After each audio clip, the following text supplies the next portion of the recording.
जो भी डिटर्मिनेंट्स निकाला वो कैसे निकाला, जो भी डिटर्मिनेंट्स निकाला वो कैसे निकाला, सॉल्व करके क्या क्या मेथड लगाया, cofactor, minor expansion method, cofactor expansion method, direct method और सारस मेथड। अब ये मेथड लगा के तुम निकाला डिटर्मिनेंट्स, क्लियर है।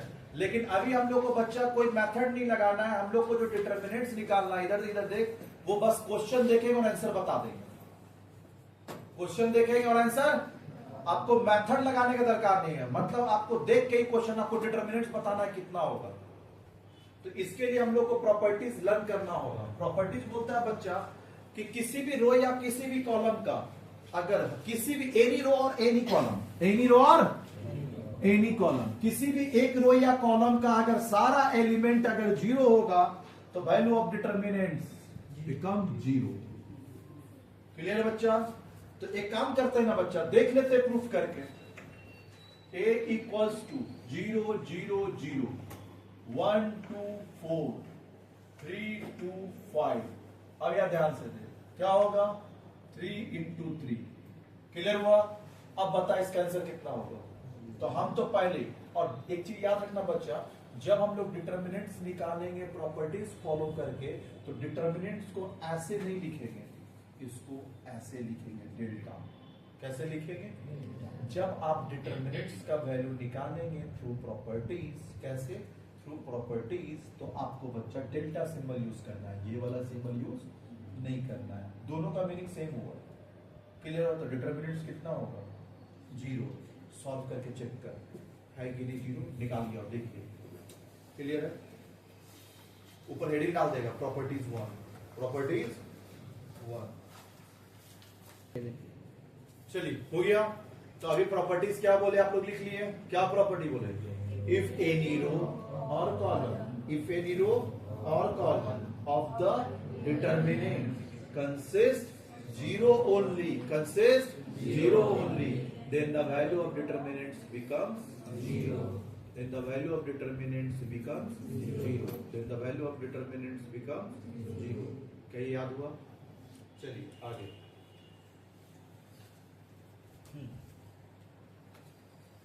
सेकंड बोलता है बच्चा, दूसरा बोलता है किसी भी रो या कॉलम का अगर दो, हाँ, किसी भी दो रो या दो कॉलम आपस में अगर आइडेंटिकल होगा तब भी जीरो है। जैसे देख, हाँ 1 2 4 है ना, यहां भी 1 2 4 ले ले। अब इसको सॉल्व करेगा बच्चा, तब भी तेरा वैल्यू क्या आएगा, जीरो। करके देख, सॉल्व निकालिए, आप आंसर बता दिए।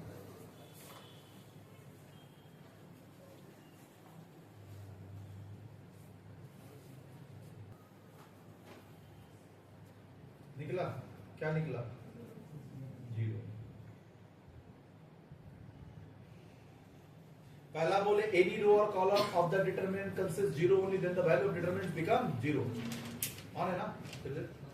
अब हम लोग बात कर रहे हैं इफ एनी टू रो और कॉलम। अब एनी रो का बात करें कि एनी टू का बात करेंगे, एनी का बात नहीं करेंगे, एनी टू रो और कॉलम, एनी टू रो और column of the determinants are identical. Identical का मतलब क्या होता है, इक्वल। तो पहले हम बात कर रहे थे एनी रो और कॉलम, इफ एनी रो और, if any row are consist of zero only, then the value of determinants become zero। अब हम लोग बात कर रहे हैं बच्चा, इधर देख, consist जीरो ओनली का बात नहीं कर रहा, बात कर रहे हैं आइडेंटिकल। किसका बात कर रहा है, आइडेंटिकल।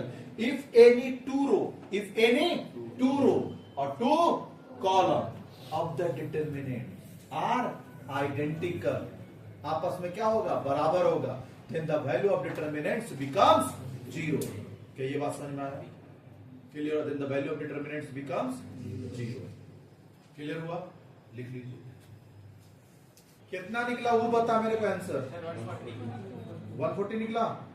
चल प्रॉपर्टीज, हाँ इधर देख 140 निकला ना। अब बोलता है बच्चा रो और कॉलम को इंटरचेंज कर। इंटरचेंज करने को हम लोग क्या बोलते हैं, ट्रांसपोज। पूरा का पूरा रो और कॉलम को इंटरचेंज करेंगे, मतलब हम लोग इसको ट्रांसपोज करेंगे। तो ट्रांसपोज करेंगे तो क्या लिखेंगे, ए डैश, इसको ट्रांसपोज कर 6 7 8 9 0 4 3 2।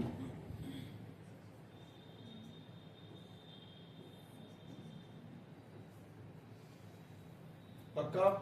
सॉल्व करके बता कितना है आंसर, निकाल निकालो आंसर बता। क्या डिटर्मिनेंट्स का वैल्यू चेंज हुआ? यानी 140 यहां भी आ रहा था, 140 यहां भी था, 140 यहां भी था। तुम मेरे को बता क्या बोलेंगे इसको? The value of determinants remain unchange. The value of determinants remain. लिखना इंपॉर्टेंट नहीं है रे बच्चों, तो घर पे बैठ के भी सॉल्व कर लेंगे, यहां सुनना इंपॉर्टेंट है। ध्यान से देख, the value of determinants remain unchange है। The value of determinants remain, the value of determinants remain unchanged. The value of determinants remain unchanged. Even row and column are interchanged.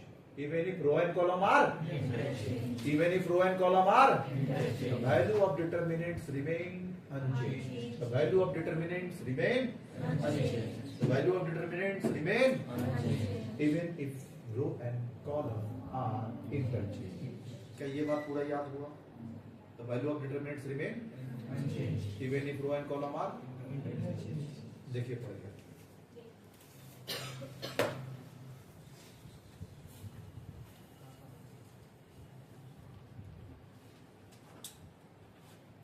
पढ़िए वहां पे प्रॉपर्टीज 3 है लिखा हुआ।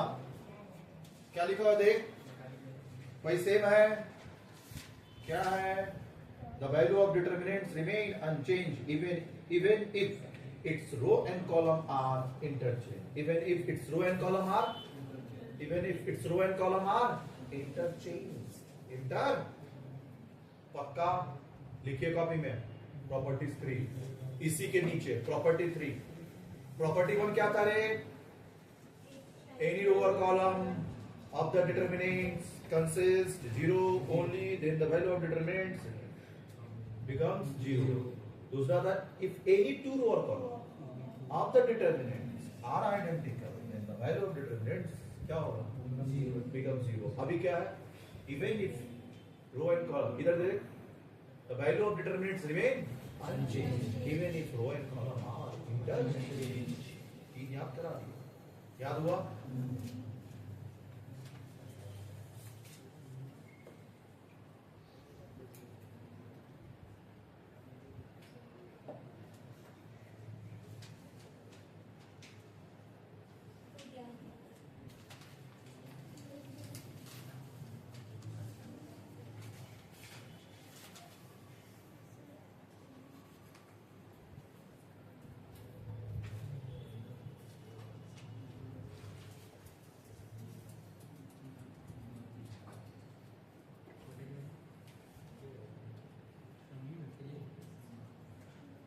लिख लिया?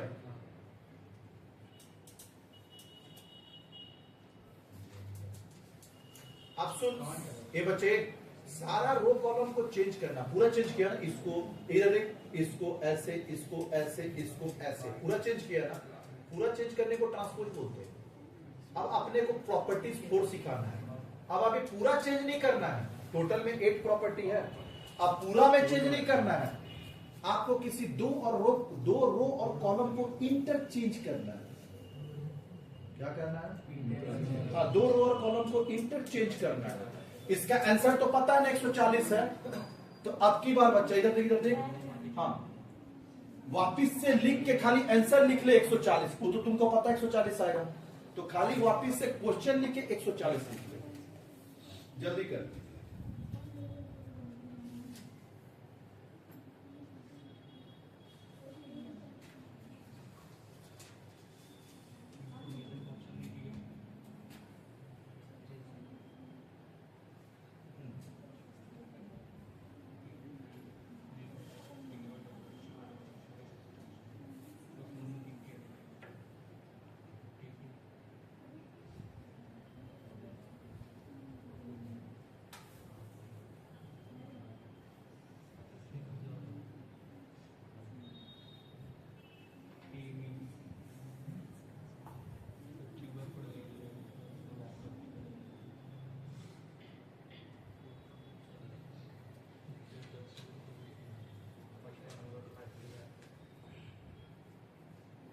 कितना आंसर आएगा? लिख लिया 140। अब अपने को करना क्या है बच्चा, से वापिस से इसको हम लोग इंटरचेंज करेंगे, लेकिन कुछ नहीं, इसको यहां, इसको यहां, या इसको यहां, इसको यहां, कुछ भी कर, खाली दो ठो को इंटरचेंज करना, पूरा चेंज नहीं करना है। ये वैसी रहेगा, खाली ये दोनों इंटरचेंज करेंगे। देख अभी देख के बता दी, 4 3 2 4 3 2, ये सेम है, खाली इसको यहां दो को चेंज कर रहे हैं। तो इसका मतलब 9 0 5 और 6 7 नीचे आ रहे हैं, 6 7 8 इंटरचेंज किए। बोलता है बच्चा डिटर्मिनेंट्स का वैल्यू 140 आएगा, लेकिन खाली माइनस साइन आएगा, साइन चेंज होगा, वैल्यू सेम रहेगा, क्या होगा, साइन चेंज होगा। तो एक बार तुम निकाल के देखो, मेरे को बता दो कितना आंसर आ रहा है, माइनस 140 आ रहा है, कुछ और आ रहा है, जल्दी कर। माइनस 140 आया होगा, लेकिन क्या है, माइनस के साथ। तब इसको लिखेगा कैसे, इफ एनी टू रो और column, if any two row or column of a determinants are interchanged, क्या किए, इंटरचेंज किए ना। if any two, अच्छा रो और कॉलम नहीं बोलेंगे, एडजेसेंट रो और कॉलम। एडजेसेंट मतलब आजू बाजू, एडजेसेंट मतलब आजू बाजू। अगर ऐसा करता ना बच्चा, इधर देख, तब तेरा आंसर नहीं आता। अगर ऐसा इसको यहां लिखेंगे और इसको यहां लिखेंगे बच्चा, ठीक है, तो प्लस में आंसर आएगा, 140 आएगा, लेकिन प्लस में आएगा, माइनस में नहीं आएगा। जो प्रॉपर्टीज का पर्पस सॉल्व नहीं होगा, क्योंकि तुम एडजेसेंट नहीं किया। तुम क्या किया, इसको यहां और इसको यहां, तो आजू बाजू तो नहीं हुआ ना, एक लाइन तो एक गली छोड़ के हुआ ना, तो एक गली छुड़वाना नहीं है तुमको, दोनों को आजू बाजू बना। आजू बाजू मतलब ये दो आजू बाजू, ये दो आजू बाजू, ये दो आजू बाजू, ये दो आजू बाजू, ऐसे करके आजू बाजू। तो आजू बाजू को हम लोग बोलते हैं एडजेसेंट। क्या बोलेंगे, तो इफ एनी टू एडजेसेंट रोज और कॉलम, रोज और रोज और कॉलम, एडजेसेंट रोज और कॉलम, इफ एनी टू, क्या बोलेंगे, if any two adjacent row और column, if any two adjacent row और column of a determinant are interchange, then the numerical value of determinants, the numerical value of a determinants remain unchanged,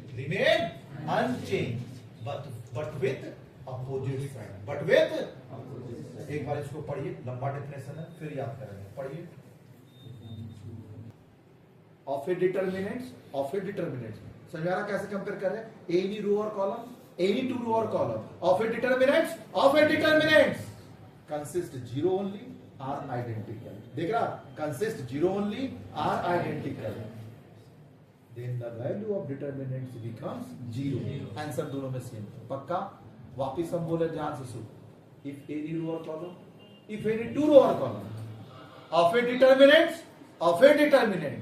consist zero only are identical, समझ में आ रहा कैसे compare करके पढ़ रहे हैं, नहीं तो सब एक जैसा दिखेगा, पक्का। then the value of determinants becomes zero, दोनों जगह आंसर तो सेम है। अब हम लोग बच्चा 2 को ना, 3 वाला तो अलग है, 3 वाला क्या था रे बच्चा, इधर देख, 3 वाला क्या था, the value of determinant remain unchange, the value of determinant remain even if row and column are interchange, पक्का। मतलब वो ट्रांसपोज का बात कर रहा, पूरा को चेंज किया, पूरा रो और कॉलम को चेंज किया, और यहाँ पे पूरा चेंज कर रहा कि दो चेंज कर रहा, दो। तो अभी ना हम लोग बच्चा प्रॉपर्टीज 2 को 4 के साथ कंपेयर कर, इफ एनी टू रो और column of a determinants are identical, compare कर रहा, तो if any two row और कॉलम, लेकिन यहां पे क्या बोला, दो यहां भी है, दो यहां भी है, if any two row और column, if any two adjacent row और कॉलम, देख रहा दोनों में difference, if any two row और column, if any two adjacent row और कॉलम are identical, और यहां पे क्या बोले, are interchange, अब आता then the value of determinant becomes zero, और यहाँ तक numerical value of determinants remain the same but with opposite sign। क्या याद हुआ, 4 प्रॉपर्टी पूरा याद हुआ, एग्जाम में आएगा तो पूरा का पूरा 8 मार्क्स में आता है लिखने के लिए, 8 प्रॉपर्टी 8 मार्क्स, समझ में आ रहा। तो देख बच्चे इधर देख, 4 मार्क्स याद करा दिए थे। What is if any two row or column, if any, कौन सा, 2 और 4, 2 और properties 2 and 4, properties 2 and if any two row or column, if any two adjacent row or column, if any row or column, if any two adjacent row or column, if any row or column, if any two row or column, if देख रहा है any two row or column, any two मतलब ये दो या ये दो या ये दो, कोई भी any two row or column. यहाँ क्या बोल रहे हैं? any two adjacent row or column. पक्का? वहां था R identical, यहाँ क्या है? R interchange. Then the value of determinant is 0 और यहाँ क्या था? Then the value of the numerical value of a determinant remain the same but with opposite sign. पक्का? समझ में आया? कोई दिक्कत है तो बताओ. क्लियर हुआ? 4 प्रॉपर्टीज पूरा? कैसा लगा प्रॉपर्टीज को? नींद आ गया?